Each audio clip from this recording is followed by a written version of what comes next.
Yeah, my name is Russell. I'm the founder of Tailored. We have, as you can see, a few others joining from Tailored. Andrew's in North Carolina. He's going to be co-leading with me this morning. Jessica in Kansas City, Missouri, running the Q&A. And Tiffany is running our slides from Charleston, South Carolina. You're in luck that Andrew and I met yesterday and took a look at the webinar objectives and thought, we could make this a little more relevant to summer. And so that's what we've done. And so Tiffany, on the next slide, do we have the main points that we're covering? Yeah, so we're going to be looking obviously at maximizing our summer fundraising. So Andrew and I talked about, okay, what would we tell somebody we're coaching to be focused on? So the first thing is going to be advocacy strategy, and we're going to be covering that. The next thing is going to be current donor or current financial partner increases. And then the next thing is going to be major donor updates and increases. So we're going to take a look at those three areas this morning. We want to hear from you throughout the webinar. So at the bottom of your screen, you're going to see a chat button, and this is where you can tell us who you are, where you're calling from, any other comments you have throughout the call. Just make sure to click the drop-down arrow and select everyone so everyone can see comments. Okay, the other button that I want to draw your attention to is the Q&A button. This is important. If at any time you have a question, please put it in this box, the Q&A box. We don't want questions to get lost in the chat. So comments go in the chat, questions go in the Q&A. It's a live webinar. We're going to learn from each other. So ask as many questions as you want. We'll do our best to get to them either live or we'll just respond to you via message right back, okay? Also want to let you know we're going to share some resources. We're going to share some of the resources that we go over today in a follow-up email. And this webinar is being recorded and it'll be on our YouTube channel once we finish, and give us a couple of days and we'll put it up. So let's just start with advocacy strategy, right? So we have limited time. I think we took a look at the questionnaire results and saw that, most people are here going to be doing their summer fundraising 7, 8, 10 weeks, which it's the summer, so that makes a lot of sense. And so one of the things we get asked a lot is, how do I expand my network? And a lot of people, they don't look at I think the first places we want to look are going to be your newsletter and some social media contacts. So if you have people who aren't currently giving that are in those contact lists, you definitely want to maximize those. But something that can be really helpful is an advocacy strategy. Okay, so let's talk through what an advocacy strategy looks like. First, an advocate is a person who would publicly support or recommend the ministry that you're a part of. And we look at, there are several types of advocates. The first being what we call a cheerleader. They're just very excited and passionate about what you do. The second is going to be a host. They're the kind of person, maybe they're a little quieter or reserved, maybe not, but they're willing to host a small group at their home, or maybe they're hosting their small group. The next kind of advocate is going to be somebody who's an influencer. They're maybe in a position of leadership that can set up key people. They're willing to write in letters or messages of endorsement. The next one is networker. Those who have good connections with others, they network well, and they can, pull from those people that they network with and connect you. The other advocate might be retired or returning or returned missionaries. Those, they might be willing to refer their partners to others, or refer their partners to you, or their past partners to you. And this can work really well if they're within the same mission organization. that you're in. So when you identify advocates, and we're talking about maybe two, three, four, maybe even just one out of your list. I'm sure you have more than one person that's excited about what you're doing, but we're talking about our biggest fans and biggest supporters of, not financially, but biggest supporters of the ministry. So what I love about advocacy is it honors the strengths of the partner, and it also increases their involvement, which, involvement isn't just about money. We want to get people involved in the way that God has gifted them. And I think advocacy is a great way to do that. You want to think through what are some of the benefits of having an advocacy event. And Andrew, just off the top of your head, or maybe even Jessica, what are some of the benefits of an advocacy event?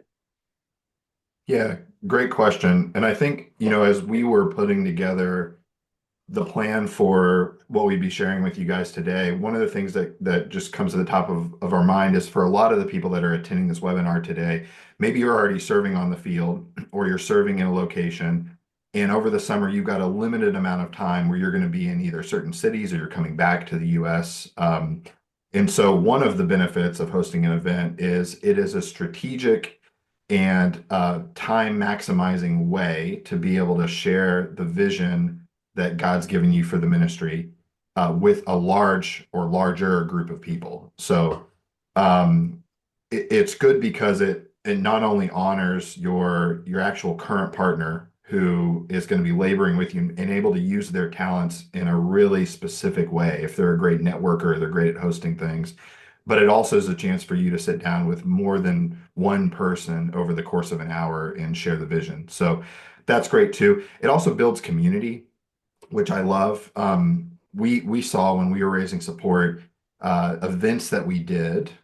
Actually, those group of people sort of stayed with each other in our partnership circle, and so beyond the event, so it forms community in a way that meeting someone one-on-one doesn't necessarily do, and so that was great also. Jessica, what are other benefits, if you want to chime in, for advocacy that you've seen? Yeah, maximizing time is, I think, number one, especially when you have limited time over the summer. So that would be for sure my number one. But secondly, just going back to talking about bringing our partners on board, when we talk about partnership, it's so much more than money. And like you said, it gives our partners a way to be involved at a greater level. And I think what we often see is that when they start advocating for you, for us, they actually often decide to partner at a deeper level financially. Mm. And when they give their sort of stamp of approval, it really inspires others to give generously because they can speak firsthand to how they've seen God work. Like it's not just them giving their stamp of approval about you, it's about giving testimony to what God is doing among the people that you're working with. Yeah, man, that's so good, Jessica.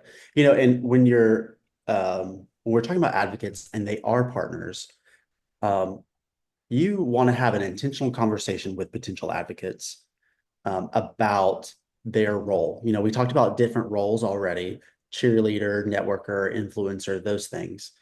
But so you're going to want to sit down with this potential advocate and talk about what advocacy looks like for them. And so there's some questions that you want to answer for yourself before you sit down and talk with that advocate. And we're going to provide this resource, our advocacy guidelines, in a follow-up email. You can take notes if you want, but this will be coming to you in a couple of days. So who do I think would be a good advocate, based on those different categories that we just talked about? Why am I asking this person to consider advocacy? What do I think they can do? Am I asking them to connect me with individuals, families, churches, groups, businessmen, maybe their social media contacts? What am I hoping is the desired outcome of the meeting with this potential advocate? What are my revenue goals, either in probably broadly, as well as you might set revenue goals for, okay, I have 3 advocates. I'd like to raise this amount through each advocate and the strategies that we come up with. And you might want to ask yourself, is there a new initiative or new aspect of the work that I want to inform the advocate about? And what can I share with advocates to make them aware of specific challenges or problems we're trying to solve, possible solutions and strategies, and what success looks like? So I think just like you would asking a potential financial partnership for a financial partnership, you need to have an intentional conversation with an advocate about asking them to be an advocate and be that kind of partner. Um, we have a lot of questions that we would ask our advocate within that meeting. I'm not going to go through all of them. They're going to be in the advocacy guidelines, but let me just hit on a couple of them. One is, apart from your relationship and history with me, what is the most compelling aspect of this ministry to you? That really ignites and helps them identify why they would advocate. Are there people in your network who have similar passions? And this allows them to identify people that they might want to connect. So those types of things, right? And then I think communicating expectations. Once we talked about partnership, so what are you asking them to do? Maybe there's a financial goal, maybe there's a number of people that they introduce you to, maybe they want to help you obtain a number of partners. So, and then what kind of meetings are there going to be out of their advocacy? Are they going to set up individual one-on-one, in-person, Zoom meetings, group meetings? So just identifying how they are equipped to bring people to you. And at Tailored, we have a lot of resources on communication, like how do you empower your advocate with communication tools and templates and things like that, to not just refer you, but actually advocate for you and connect you. So let's see. Yeah. I think those are a couple of different things. And those are in the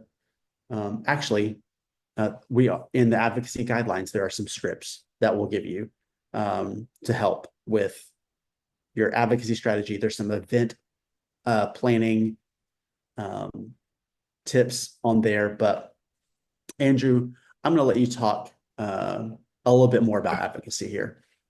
Yeah, and let's talk maybe nuts and bolts for just a second.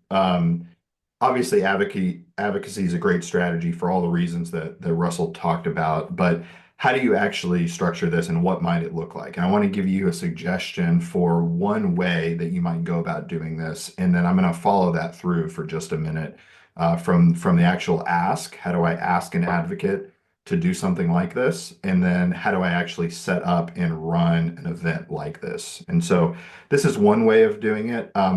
In my suggestions here, I want to be as tailored as I can, in the sense of we want this to be very, very personal for those who we're inviting. And so there's some pivots that you can make. And I am going to also share this in relationship to knowing that a lot of people here today are going to be traveling over the summer. You're either coming off the field for a limited amount of time, or maybe you have an opportunity in the summer to be able to travel to cities, locations where you have partners, but you don't live. And so one strategy that I would suggest to you is to make sure that you get your advocacy ask and the events set up beforehand. If you're coming off the field for a limited amount of time, don't wait until you arrive back in order to start asking people and setting up events, because it takes planning and forethought, and people need to be asked well in advance of the actual evening or event that you're setting up to attend. And so getting these all set up beforehand is not only possible, but it's almost essential if you're only going to be here for a limited amount of time. So here's how you might approach asking an advocate. We want it to feel exclusive, because it is. There's only a certain amount of people who you're going to ask to do this. And so you might say something like, I'm asking only a handful or only one or two people, but I think if you're able to do this, it's going to be really helpful and strategic for this ministry. And so we want to work with them then after they say yes. And like Russell said, we have some scripts for how you actually make the ask, which we'll send you. But once they say yes, we want to work with them on setting up the details of the event beforehand. I've got some ideas for things you might do over the summer that could be really helpful that I'll share in just a bit. But getting all of the logistics and details. One thing I always ask is that my advocate would get the meeting set up beforehand, but also would get contact information for the people that are going to be there beforehand as well, and then send that to me or send that to you so that you can reach out in advance of the actual event. And I love to just make a personal introduction, even if you don't know the person. The day or 2 days before the event, pick up the phone and call the person and say, hey, my advocate, so and so gave me your contact information. I am so looking forward to being with you in a couple of days. Thank you. I'm going to share some really exciting stuff that's going on, but I just wanted to personally introduce myself and let you know how thankful I am and how excited I am for this meal or this event. And so then you'll have already made an introduction by the time you actually get to the actual evening of the event or the day of the event. Um, One thing you want to do in the actual event itself is as you share your ministry presentation, you want to make sure that you have some kind of response card that you can hand out to people that are attending. So I don't know what that looks like for you, but if you've got a response card, then you'll hand that out or create a response card and hand it out. And then one thing that you can do is in your follow-up, there's a few different strategies for this. One thing that you can do is you can set a goal for that specific event. So if there's a limited amount of time and you have a specific amount you're raising, you can set that goal and say, I would like to challenge this group to together help me reach this goal of $500 in monthly support. And what I would like for you to do is I'd like you to hang on to this response card. Don't fill it out yet. And I'm going to give you a call tomorrow. And I would like to ask you to partner in prayer and finances with this ministry. And then the next day, you need a really strong follow-up game. You're going to pick up the phone. You're going to call each of those potential partners that were at the event, and you're going to ask them for a specific ask to help you get to your goal. There's lots of different ideas that you can do around this, like for over the summer in terms of events. One thing that I've seen work really well is summer's a time to be outdoors. And so maybe now is the time where you're going to have that backyard barbecue. Maybe you've got a park that's near your advocate that's relatively private. We don't want it to be a super public place because obviously you're going to be going through your ministry presentation. And so it needs to be something where it's just you in that group and there's not lots of noise. But if there are outdoor areas where it makes sense to do an event, you could do an event outside. So there's all sorts of ways to mix up advocacy events. I've seen just backyard patios work where it's not a meal, but it's just dessert. And so everyone comes over and there's dessert served on a patio, and you'll have an opportunity to go through your ministry presentation and to ask people to partner. So lots of different ideas for different kinds of events that you can do. Hey, But the Andrew. important thing to remember in all of this is to be strategic about maximizing your time and making sure that it feels tailored and that your communication is really personal with every person that's attending. Yeah, I just had Andrew, this idea pop in my head is that, if you do something like a park, if we can't avoid because kids can be a big distraction. I mean, I have kids. Actually, all of us have kids. Everyone on this, all of the hosts. But I think maybe if you go to a park, bring someone along that can maybe play some games with the kids, at the park while you're talking to the parents. This makes it easy for parents to attend and enjoy each other's company while somebody is actually entertaining and their kids and watching them. So, what's that, Jessica? we have a question. How do you approach advocacy if you can't actually go back to the US in the summer? I'm fundraising from the field as we transition from one country to another. It's a great question. Who wants to Yeah. take that Good on? question. Okay, so I would say you've got two possibilities. I don't know that these are your only options, but one is you might favor not an advocacy strategy right now, but you might actually just favor one-on-one meetings with people over Zoom. Zoom's a really effective tool for that. I actually have seen a couple of examples of doing advocacy but over Zoom, and you can make those fun. One thing that COVID in particular probably taught all of us is that it's not hard to get a group just like this together over Zoom, and you could certainly have an advocate that facilitates that and get everyone together.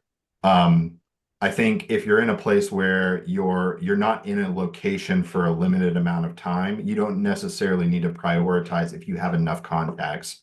You don't necessarily need to prioritize advocacy if you've got contacts that have never heard about the ministry before that you still need to reach out to, but you could do a Zoom advocacy strategy. Yeah, but Andrew, I mean, we have been talking about an event, right, for advocacy, but there are 5 different types of advocates, and a host is only one of those, right? Yeah. So advocacy over from the field is not that daunting. You'll see scripts, templates at the bottom of those advocacy guidelines where after you're meeting with your advocate, they are going to be, emailing or talking to somebody and sharing about the ministry and asking if they can connect them with you. So that really can be done overseas or internationally. So I do think like an advocacy strategy that way. But Andrew made a good point. Let's maximize your current contacts. If you're on the field, maximize your current contacts and then move into advocacy. If you have a Yeah. larger budget, you may want to do them at the same time, which is perfectly fine. But yeah, let's just remember advocacy isn't just about somebody hosting an event, which you'll see in those advocacy guidelines. Let's see. Okay. Next, we want to talk about current donor increases. And so what we tell the clients that we work with is it's going to be easier to increase funding with financial partners you currently have than finding and setting up and developing new partners. Now, we always want to do that, but we don't want to miss the opportunity to invite people to be more generous. If we believe Jesus said it's more blessed to give than to receive, and that his model of generosity is what we want to follow, then it is a fantastic blessing to invite people to increase their financial partnership. Money is talked about more than anything else in scripture. I think I've heard that. I'm saying that as if it's true, but there are hundreds of scriptures on money. So it's important how we steward our finances is somewhat a reflection on our trust in God and what God is doing in our lives. So it's a great opportunity to minister to somebody by asking them to increase what they are investing in the ministry. So we don't want to forget that. And so Jessica, if you could share this chart, I just want to go through it as how do we invite current partners to increase? Do you have that for me? It's not Jessica, Tiffany. It wasn't the Thanks. link you just sent me. No, I meant to say Tiffany, but I said Okay. Jessica. But yes, we can leave that link in there. Okay, so we call this moves management. It's an actual professional term. You can take it or leave it, but that's the only way I know how to identify is actually moving people into deeper partnerships. As you can see at the top of this graphic, this is new partners. This is where a new partner starts. We're identifying their interests and passions. We're building a relationship. Then we are going to identify a problem with that person, right? So we talk about in our messaging, we talk about the need. What's the problem? What would happen if the problem wasn't addressed? And I like to say that you would like, after you share the need with somebody, you want them at least thinking, wow, we have to do something about this. We need to do something about this. And that's important because the hero is only as great as the villain is bad. The hero is only as great as the villain is bad. We don't like if kryptonite isn't really that big a deal, then Superman's not really super, right? So we need to keep that in mind as we're identifying the problem and really not shying away from the consequences and the reality of it. Okay. Then we have, in general, an invitation to consider addressing the problem, which is going to include what's the strategy, what's the vision, what's the mission, and an action, and those pieces of our message. Then we're going to be inviting somebody to give financially or to be an advocate or whatever. But in this case, in moves management, it's going to be increasing financially. They're going to make a gift or they're going to increase. Then they're going to be, you move into this circular side, right? Why mad? You made a difference. It's really important to communicate how God is working and how the investment they're making is making a difference. They are a partner. We want to communicate not just with the organization that we're serving with what God is doing, but with the people who are partnering with us with what God is doing. So, Yeah. and we want them to know how important that is. And there's all sorts of things here. This is where having a really strong communication plan, which is something that we routinely coach at Tailored or coach through, is so important, because if you don't have both those you made a difference that are very personal to that person, but also those touch points where you're just connecting with them for a relationship. If we don't have that strong communication, then it's harder for us to go back into do what Russell's saying, moves management, and upgrade or ask them to increase their gift.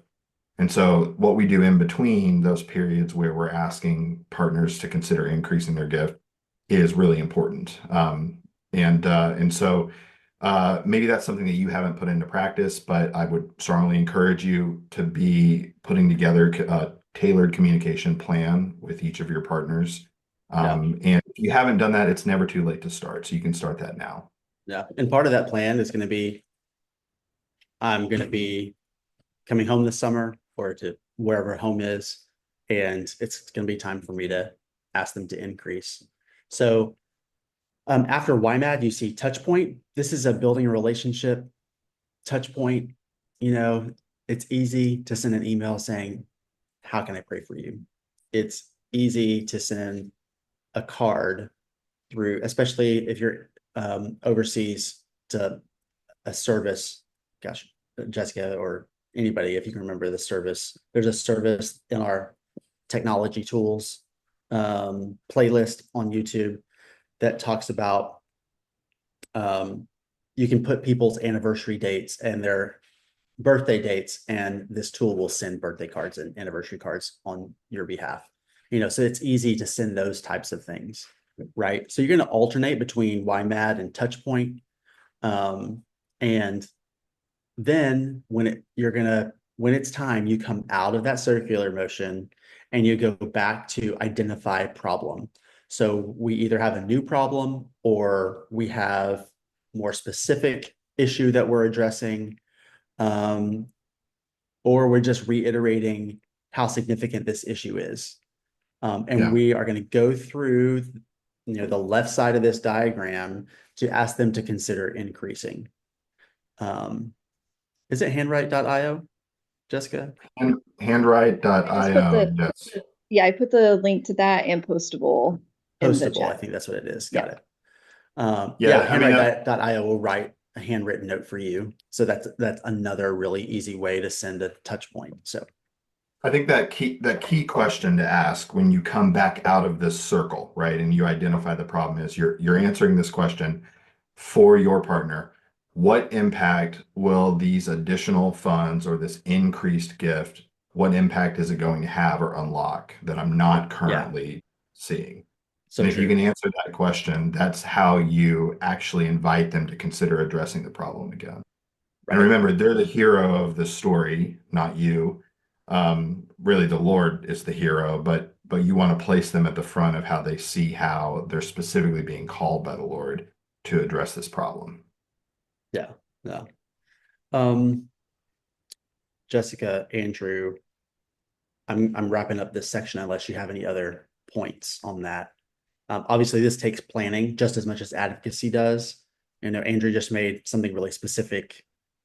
Everything Andrew just shared, needs to be part of your plan for each one of these increases. But I don't know, Jessica or Andrew, if you know other like last tidbits before we move on to major donor. Okay, great. Andrew. Nope. Yeah, let's move on. The third thing that we wanted to cover today is how do we communicate with our major partners or major donors if we have them, and especially if we have not sat down with them face to face because we've been serving on the field. How do we both meet with them, and then how do we potentially ask them for an increase gift as well? There's a few things that I just want to help us think through as we prepare to meet with a major donor. The first thing is we always want to make sure that we're communicating to our major donors what they are wanting to give to. And generally speaking, major donors want to give towards a few things. And then I'll share a few things that they don't want to give to, which might help you frame your communication to them. The first is major donors, they want to give to impact.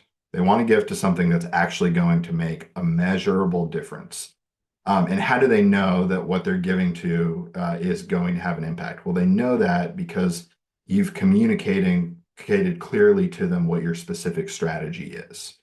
And so oftentimes they'll ask fairly technical questions because what they want to know is that you actually have a plan for the ministry, and that you're not just kind of making it up as you go.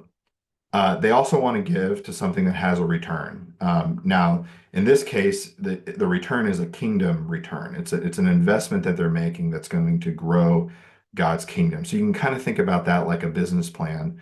It needs to be realistic, it needs to be measurable, and it needs to be something that you can actually report on the results back. I don't know what that looks like for you, and it probably depends on what ministry context you're in. But Andrew, we always communicating those things. yeah, can we just talk about like results, talking about impact? And so let's Yeah, let's make a definition for that, if I can remember what our definition is. It is how the gospel is making a difference in people's lives in both big and small ways. that's right. What Andrew's not talking about is just numbers, right?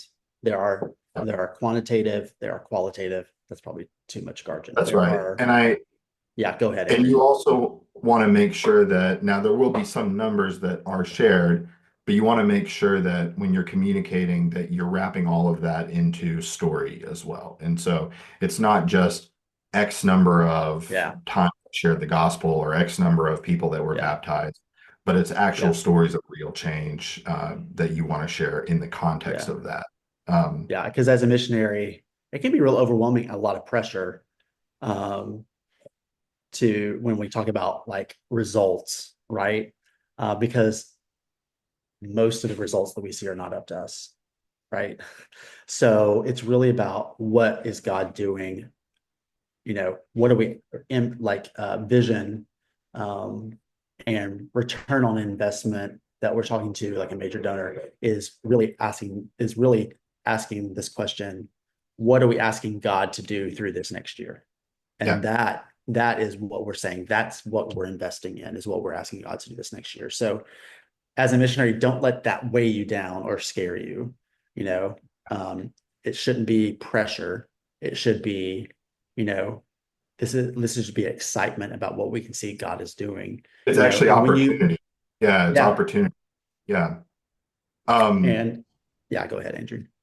Yeah, well, and I was going to say too, like it's an opportunity also to connect them to something that's personal to them. Like we actually see in fundraising, these are some more technical or, industry words, but in fundraising in general, major donors increasingly are wanting to give to things that are very personal to them, something that they really are passionate about. And so if we can find stories within our ministry that we know are going to connect and resonate with them, those are the ones that we want to share because it's something that they're really passionate about.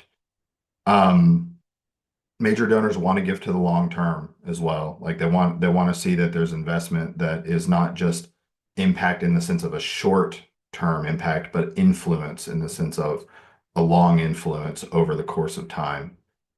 Um, Let me share what major donors aren't interested in doing. They don't want to just give to your bills. Um, they usually, if it's something brick or mortar that you're doing, they want to know what it's going to help to accomplish. Like some of you might be raising funds for a specific project or initiative that you're launching.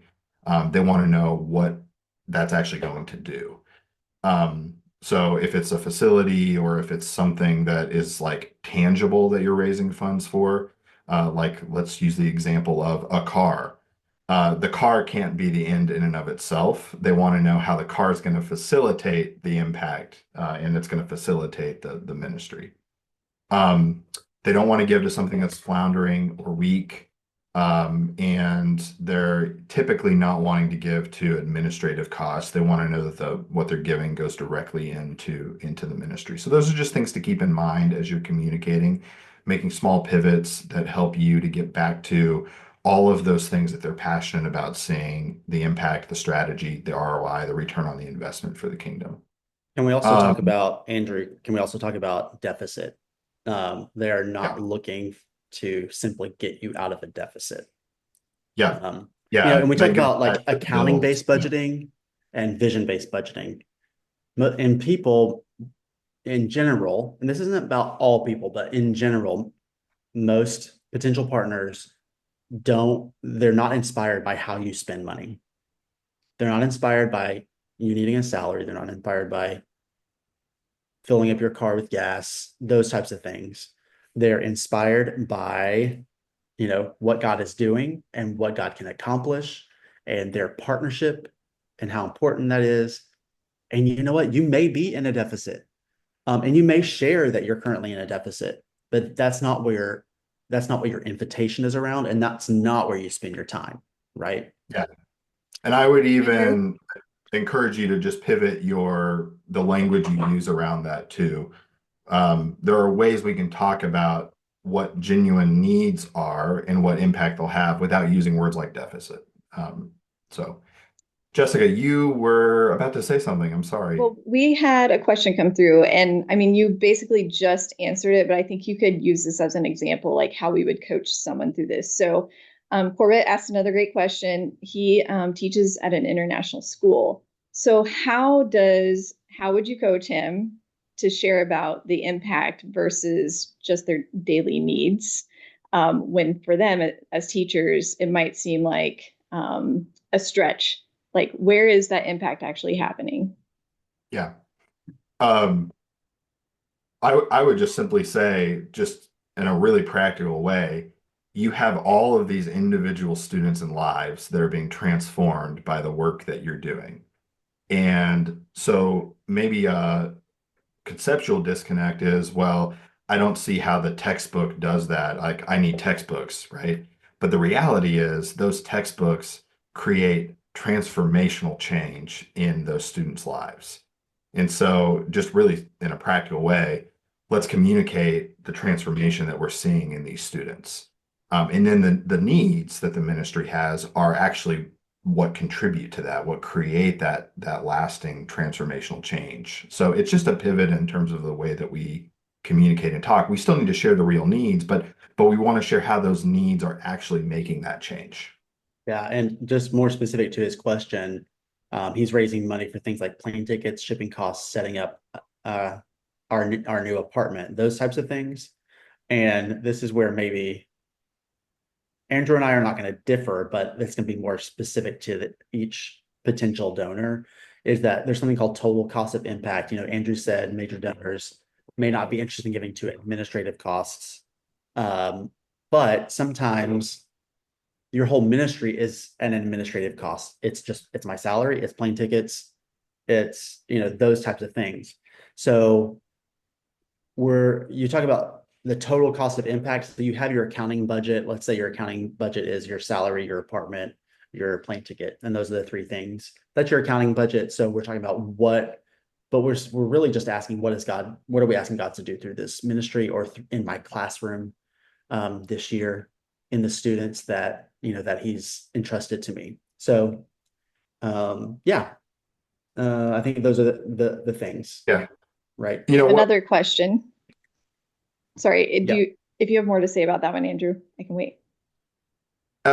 Just one quick thought. Yeah, 100% right, Russell. I think oftentimes too, what major donors love to do is to meet the sort of needs of the ministry in a way that allows you to raise up more people to be generous to it as well. So that's one instance where practical things like administrative costs can come into play, because they want to rise up to a level like I've seen before where major donors have covered administrative costs so that you can say to partners, we have no administrative costs. They've all been covered by one donor, by one partner. So, and that's a slight pivot because it's something really practical that they can do that allows you to get more people on the team, because I they're can see inspired. that. I still think we're going to disagree on some things. Welcome to our webinar where Andrew and I don't agree. It's Okay, not Hopefully you think it's funny. could you guys define major donor? Is it based on that's what the next question is. Like, how do we define that at Tailored?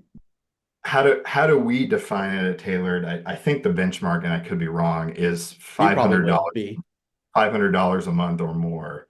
Um, but the real answer I would give to that question is it There you go. depends on you and your partnership team. And so, like, I can say, in the professional fundraising industry, it used to be that major donors were like, $15,000 or more a year. Now there's some organizations where it's $50,000 or more a year. It all depends What on organization are you working for? that. Goodness Talking about, well, gracious. higher ed would be, one of the largest, Yeah. right? In terms of, Yeah. but the point of this is all just to say it depends on you. It might Yeah. be that you say, look, a major donor to me is $200 a month.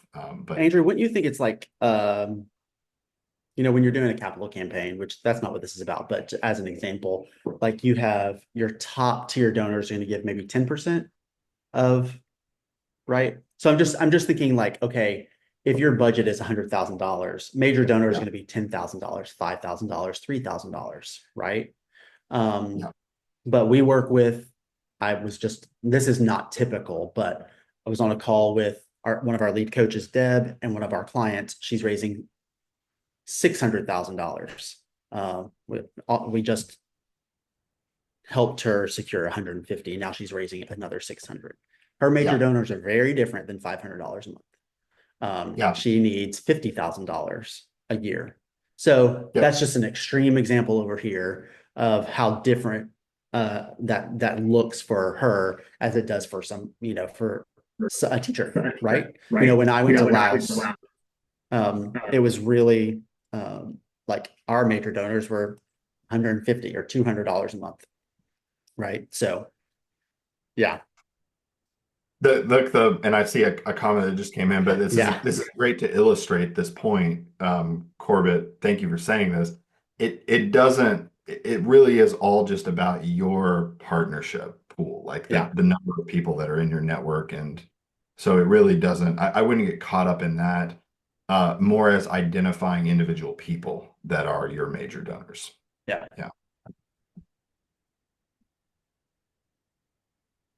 Okay, so we don't currently have any questions right here. If you haven't already, Jessica popped that questionnaire in there that we asked you to fill out before the webinar. I think it'd still be helpful for you to identify some of the things that we're asking as you move into the summer.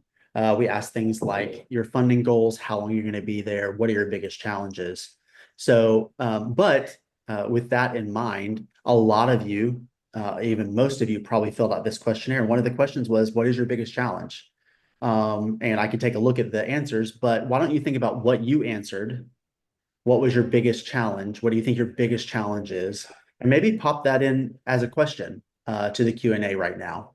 Andrew, why don't you just talk about something that we've never done before, an opportunity we're providing over this summer.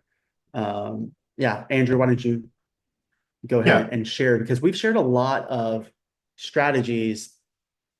It's not that they're complicated, it's just a lot of moving parts, right? Yeah. And we want to be as helpful as we can to you guys. And so one thing that we realized as we're preparing for this is that you might be in a place where for example, you've got a limited amount of time, you're coming back or you're going to a location that you don't live in. You've got time over the summer, but you don't really have time outside of that. We want to be as helpful as we can. And so one thing that we're going to do on the back end of today's webinar is I have capacity to be able to coach for a shorter period of time than we typically do, up to 10 people who maybe feel stuck. Like if you're in a place where like, hey, what you shared today is great, but I just don't know where to start. Like, do I start with advocacy? How do I actually put that together? Do I start with increase ask? And so if that's you and you're in a place where you feel stuck, you want to get unstuck so that you can maximize your summer fundraising, the first 10 qualified individuals can sign up for something that we're going to be offering over the summer, which is 4 weekly sessions. So it's a month long of commitment. You'll meet with me once a week for those 4 weeks. It's $625, which is usually the rate that we charge per month on our 3-month clients. But we're going to be doing it with just that same price, but for just a month. And so if you want to do that, we're going to sign up for that. We're going to put a link in the chat window, and you can fill it out. It's pretty simple, doesn't take long, and then we'll get started straight away so that we can make sure that you're ready by the time summer comes. Yeah. So anyway, I see some questions that have come in. I see Benjamin says, "Where's the scholarship at?" Relative. And you know what? Depending on what organization you have, we have some that do scholarship their people, but also, I mean, it's a valid question. You know, maybe you do need to ask your church or your organization, would you invest $625 um, Yeah. for this opportunity? But also, you're not going to lose money on having a coach. So you are going to raise more funding with a coach than you would without it. That's how it happens. So it may feel like a lot and maybe it's a little risk for you, but the risk is really, really low, especially if you're willing to put in the time. And Andrew is a fantastic coach. And really super experienced. And so I think this is a really amazing opportunity for you to work with him. Andrew, how many clients do you usually take on? Two? Very few. Yeah. I have So 2 right now, and I don't ever usually take more than 2 or 3 at a time. yeah. So So this is a kind of rare opportunity to work with Andrew. I don't want to keep going on that, but it is an opportunity. And Okay. look, here's the thing I would say is this is for you if you feel stuck, right? And so if you're in a place where like, I know what to do, then you won't need a coach. Russell probably doesn't want me to say that, but No, I hear you. Okay. um, so anyway, We have lots of Questions. questions, guys.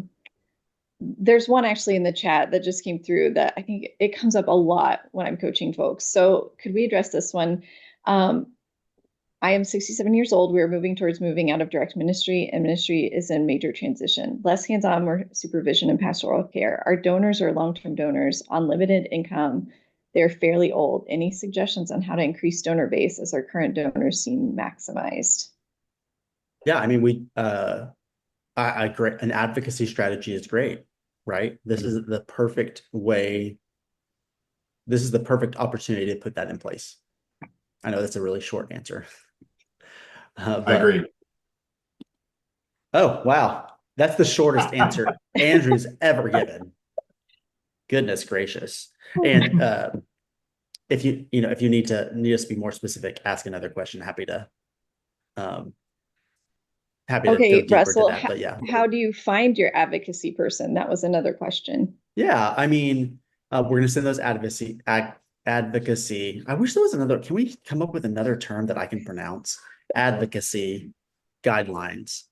You really are gonna look through and pray through your current partners or people, yeah, current financial partners or pastors or missions pastors, and you're gonna ask the Lord, okay, who are my top cheerleaders who really believe in what's going on here or who you're going to direct me to. And you're looking for those 5 different types of advocates. So you are literally looking for advocates in your current financial partner base, basically. I just add in one more thing. It's not in our advocacy guidelines, but I routinely coach my clients to do this. Um, get good at perfecting the art of two asks. When you do a partnership meeting, make your ask, right? And then if they say yes, the correct response is thank you so much. Hey, there's one other thing that as I was thinking about you, I'm only asking a couple people to do this, but wanted to see if this is something that you would be interested in. I'm looking for advocates to really share what the Lord's doing and connect me to people who need to hear about this. Who do you know in your network that needs to hear about this? And we found in our personal support raising that we picked up a lot of people just through that simple question. And it's not really they have to do anything, but it is another ask. It's like, who do you know? I And hate that's to one way ask. to identify advocates. I'm not a proponent of two asks on a meeting, but go ahead. Gosh, Back we to the should topic. Jessica's like, Come okay, on, that's guys. We have enough. so many questions. Okay, sorry, go. Okay, Okay, we'll back to call the this the topic fire of, round. Ready? Let's call this the what's it called when a fire I don't know. fire it's just quick. We'll do quick answers. Okay, Rapid We'll come on Jessica, a fire. or little bit Rapid later too. fire. There That's we all go. right. rapid fire. All Okay, right. ready, Andrew? Okay, back to the topic of major donors. I've heard only asking one question to them is best, rather than we need cash for X, Y, or maybe Z would move you. Do you like only one lead or giving options for major donors? Options for major donors. I'm not a huge fan. I'm not a huge fan of options for any ask. Um, multiple asks is basically not an ask. So if you have options, I think during the meeting, you're trying to assess which option you should present at the end. Fair to say, Andrew? Yeah. Like if you don't Oh, know what they're 100%. really, yeah, Yeah, 100%. Well, so really what I would say is, your major donors, at least I hope you do. If not, develop a really strong communication plan. You ought to know before that meeting what's the one ask, like what's the thing that they are passionate about that I need to ask. You might have X, Y, and Z, but you know them, you're going to ask for why, you know. Okay. yeah. Next, can you comment on funding projects that make money? Wow, that's a way to say it. Who says that? I like him. Lyle Her. Thomas. Lyle, come join my team, bro. Um, there's not necessarily Andrew, you say. I need to Are you make sure I listening? understand the question. Funding projects that That make make money. money. Well, okay, Like, as let me in, start. Let me start. You're not creating projects that your question shouldn't be what, I'm sure you know this, not what you mean. Not what make or brings in the most money, but what do we actually need? Right. And then finding people who are interested in that. But I will say in general, Andrew, you can speak into this, but like um kind of sometimes it's crisis, not and deficit is not the crisis. Crisis is we have a waiting list. Like we have people who need this ministry. yeah, Here's something to write down. Funding flows most freely when it's the only thing holding you back from impact.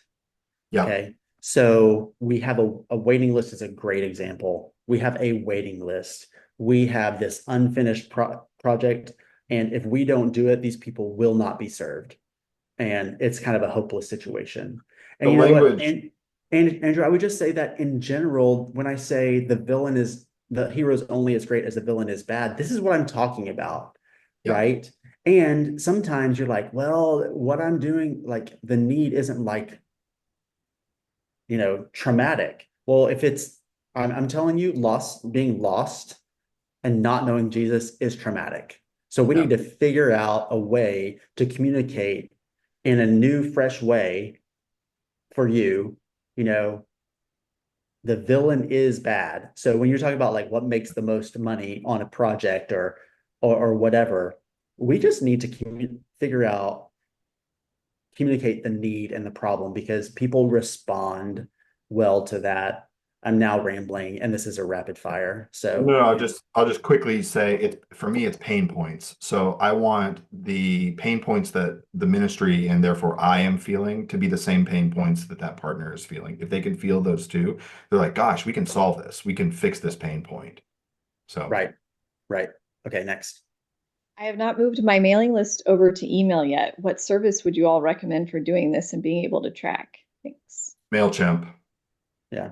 Tiffany, Next. top few things. Why use MailChimp? Um, MailChimp, one, you can carry over all the email addresses, but you can store even those mailing addresses because you still should be sending out physical newsletters. So you're going to want to keep that in your inventory. And then also earlier we talked about like birthdays or anniversaries. You can store that information in there as well. And knowing your partners, their children or their spouse, it's just things that you can continually connect with them on. So there's a lot of information you can store in MailChimp. And then from there, you can also send out your newsletters as well. So Okay. it's just a really great interface. Yeah, stuff I didn't know, Tiffany. Thanks. I mean, that is super useful. Corbett, just put in the chat to everyone. I used to use MailChimp, but I changed over to Epistle, and it is so much better. Plug for Epistle, use it. It's different than, it's similar to, it's better than a newsletter, but we still recommend you send out a quarterly or semi-annual newsletter in the traditional sense. But quickly, Epistle, you basically you upload social media type posts. It uses AI to put that into an email newsletter and send it to your partners. They're able to interact with it. They can thumbs up, they can love, they can give all kinds of things. I know the founder, Frankie, and there are some exciting things that he's rolling out in Epistle that you do not want to miss. And by the way, Tailored makes zero money off of promoting Epistle, but we are evangelists for Epistle. They have seen, and Frankie has told me that they've done research, people who use Epistle regularly, once a week, I think it is, post once a week, they see an uptick in giving $400 to $600 per month over the year. So there you go. Yeah. What's the next question? What are some examples of YMAD versus touch points in the communication cycle? Andrew. Yep. So touch point is we may connect and not even talk about ministry at all. We're just connecting on a personal level. Whereas YMAD is more, I'm connecting with you specifically to show you how your gift has made a tangible difference in the ministry, or your partnership has made a tangible difference in the ministry. So hope that's helpful. That's just sort of that's how I would separate those two things out. Medium can be any of those things. You can use Zoom to do both YMAD as well as Touchpoint. You can use text to do both. It's just mainly what's the purpose for the engaging. We have a question from Stacy. Do you have a clear messaging audit type document? Tiffany, can you get the messaging checklist somehow to her or in the chat? I don't know, but Tiffany knows where that is. So yes, Stacy, we do. And we'll get that Yes, to I you. can send that. Okay.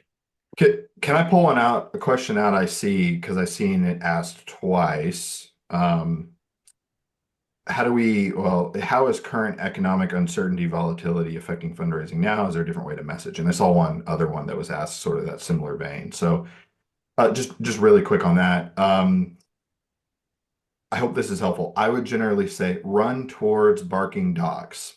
Don't try to sweep them under the rug or run away from them. You can recognize that there is uncertainty in the economy and do that successfully while also keeping the focus on the ministry and making a clear and compelling ask. You don't need to, pretend that it doesn't exist.